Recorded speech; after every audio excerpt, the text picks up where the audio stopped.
Right, on Mother's Day, we paid a very special tribute to single mothers. That great story of yours, Bill. And this story I have is about a single father and the son he raised, who just happens to be an Olympic champion in the speed skate.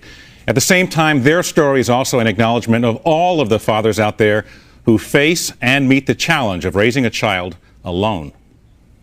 Representing the United States of America, Apolo Ohno! February 20th, 2002. Apolo Ohno clinches the Olympic gold medal in the 1,500-meter speed skate. I was like, wow, this is for real. This is for real. This is a real, true life dream. Watching from the stands, his face beaming with pride, was Apolo's father, Yuki. For Apolo and Yuki Ohno, this was more than a crowning moment of athletic achievement. It was an emotional milestone in a once turbulent relationship. Apolo Anton Ohno was just one when his mother left. Yuki, a hairstylist in Seattle, was on his own. And I felt, gee, can I do this? I wasn't feeling confident at all. Were you scared? Yeah, I was scared. Apolo was an energetic, rambunctious little boy, so his father channeled that energy into sports. First swimming, then roller skating, which led to roller blading. Age 3, he had shown me his unusual talent, especially in his mind to be a very, very daring. He showed lots of athleticism. He saw something in me that I didn't see in myself. Just before turning 13, Apolo had already won 3 championships. On his birthday, his dad showered him with gifts. Oh, I got gifts! Thank you, Dad. But Apolo's relationship with his father would become strained. I think there was probably a period of time when we would just fight a lot.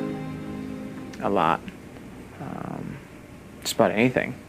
It was mostly, instigated by me, I'm sure. By now, Apolo had switched to speed skating on ice.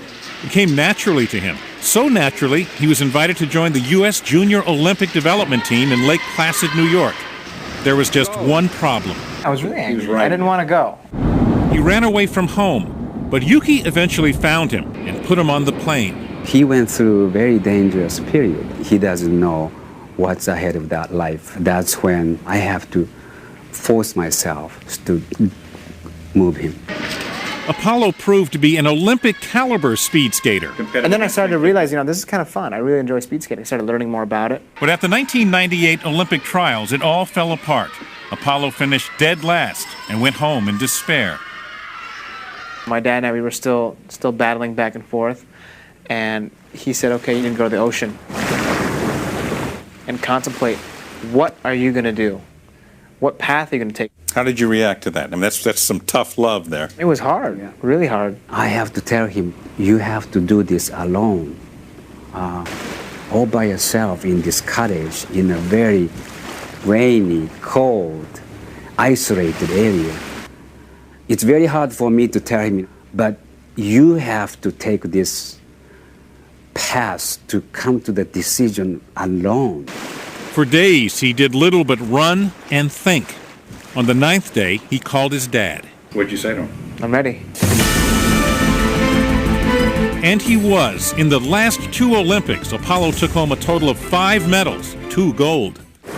More important, as the years passed, Apolo began to understand what his father had sacrificed for him and what he meant to him. I have certain times where I have to myself. I'm on the plane or I'm in a hotel room and I kind of think, wow, you're very grateful, that I was blessed to have such a great dad, and he was so supportive. It was a tremendous experience to be with your child since age 1, and every segment of the steps he had to go through, I was with him. Hold, jump. They now call themselves Team Apolo, father and son.